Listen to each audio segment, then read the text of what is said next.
kanyo nang'o. Correct. Yes. Mago penjo madita ahinya. Jatend piny Kenya ng'iyo loso. To king'iyo weche manyo mulo ahinya. Kwa kete gima dhi kod gima japiny nyalo neno kata nyalo tiyo godo.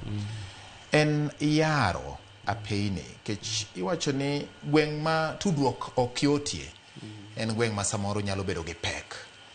Kendo gik moko ok nyal dhiye maber. Dongruok ok nyal chope makare. Jatend piny Kenya William Ruto wacho ni apaya mawuok Kisii Oyugis nyaka Hero en apaya mowinjo bed ni medo yar miluongo ni duoling, kete obedo maduong' ahinya ma nyamburko madhi Kisumu kowuok Kisii ringo e lai achiel, to ma Kisumu bende karidore Kisii bende ringo e lai machielo maonge dhungni kata gik manyalo kelo masiche mag apaya. Ma mokwongo miyo wuoth bedo mayot, kendo kaka ng'ato nigi mwandu ne moro nyalo chopo mapiyo e chiro. Kopogore gi mano, apaya ma Kericho kaluwo Kisii to dhi Migori nyaka Hispania ma bende tudo Kenya kod Tanzania bende achiel kuom apaya mowach ni owinjo bed ni yaro. Kopogore gi mano bende apaya mawuok Kisumu kadhi Busia en achiel kuom apeyini ma bende mwandu madhi nyaka e piny mar Uganda kakalo gi Busia boda madhi nyaka Rwanda nyaka Burundi gini itoro ti kode kod apayano. To apayano en achiel kuom apaya madiny motelo ne wuoyo mar jatend piny. Jagoro mongirore migawo mar arita Dr. Raymond Omolo bende noloso ka entiere gwenge mag Ugunja kowacho ni en achiel kuom apaya magikete rameny ahinya mar neno ni oyar kendo obedo maduong'. Apaya ma Mau Summit kadhi nyaka Nakuru nyaka Junction ma Eldoret ma okal modhi Eldoret nyaka Malaba bende en achiel kuom apaya matudo piny Kenya kod piny libamba ma Uganda. To kopogore kod mano, ya mawuok Nairobi kadhi Kisumu tiyo ga apayano kapok gibaro Mau Summit ka girie Kericho ka gidhi koro Kisumu. Nyiso ni magi gin gik ma rameny mar jatend piny chal ka gima menyo godo Nyanza kata menyo godo rot madonjo Nyanza. Jo Nyanza oikore machalo nade no ka obuonjo uruto ne Nyanza rode yao to bende jo Nyanza gi oikore e gima chalo kod ma FCPA. Ero kama na inya bati aparo ni ker ncho wuoyo maber ahinya. Yes. Bedo ni paro ma en go mar yaro apaini ma kadho thurwa kadhi e pinje maoko ne en gima chutho kane wan gi sirkal mane paro. Gigi nonego tim mana kinde mar Kenyatta mokwongo. Nikech Kenya iwacho ni en a gateway madhi Great Lakes. En gateway nang'o ka iwuok Mombasa tichomo Malaba kata Busia tiyudo ka idwa kawo seche kata 48 e kichopi. Ka in gi mzigo, ka in lori to koro kawo thuolo mang'eny moloyo kata trailers gi.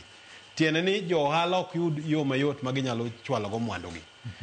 Yawo apaya no dhi konyo e yore mang'eny, dhi miyo mwandu mawuok Mombasa kadhi piny machalo kaka Uganda, machalo Congo, machalo Rwanda dhi yawore mayot. Mar ariyo, odhi miyo wuoth e thurwa ka bedo mayot. Mondi wuok Kisumu kichopo Nairobi, seche moko inyalo kawo seche 7-8. Ndechni gi koyaw kaka wache ni ibro kawo kata seche moko 2 kata 3 tichopo kumidhiye. Accident kata gik matimre mi kionko mamako ji e barabara be koro bedo matin nikech geche matuomore ka rado koro tin. Omiyo en gima ber ahinya. To maduong' moloyo, odhi yawo yor ohala e kor piny chakre Mau Summit nyaka ochop Kisumu mochop nyaka Busia mochop nyaka Malaba koja gi Eldoret. Omiyo odhi yawo piny. To pare no dhi nyaka boda wa Sirari. Mano dhi yawo corridor no te ma ohala me kindwa gi pinje majirani. Dhi miyo jowa bedo jomwandu. Pinje mang'eny kidhiye, jogo modak e boda gin jomo mewo malich. Nikech gigo ohala kone gi kone. Kiwuok piny ka tigo ohala koch. Omiyo wan gi thuolo kaka jogo ma e piny mar Nyanza mar neno ni gigi kotimore. Kaka ker dwaro gi timre ni to wadhi konyore. Mano be miyo ochalo bende mana kaka iwacho ni kamoro sero go ombulu thurwa kocha. Yes. Nikech kano wacho ni yono nego lose tiwinjo ka jomoko chako ng'ur ni ang'o momiyo iloso yorno.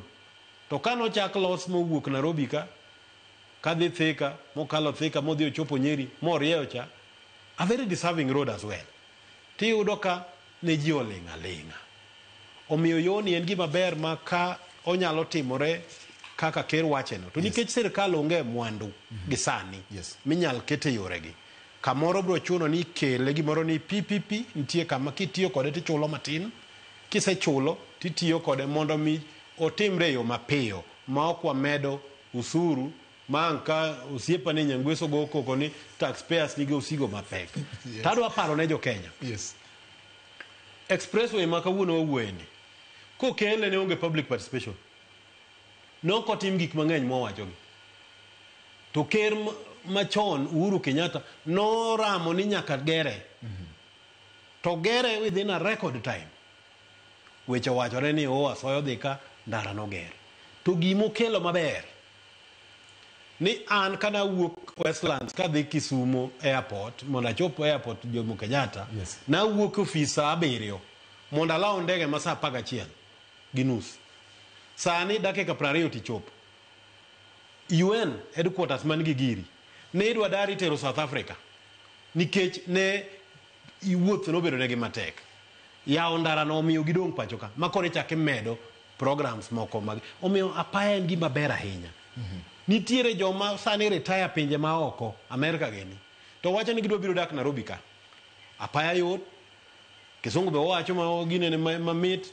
one friend magiwinya mit ute minene gero mang'eny kata Kilimani Kileleshwa gi thoth gi jodak ma pinje moko omiyo odhi ywayo bende jogo madwaro keto mwando gi thurwa kucho bende mondo bed omiyo wan nyaka wabed gi ikruok kaka jo Nyanza kija wala iikri to gini bende ndike muma kisomo buk mar Isaya ni walos ne Nyasaye yo let's prepare the way kisomo Bible piny ka bende apani koselosi eka gik mabeyo biro jo Nyanza oikore gi lep kisera ka gik mabeyo biro nyaka koro giikre gi lep kisera okay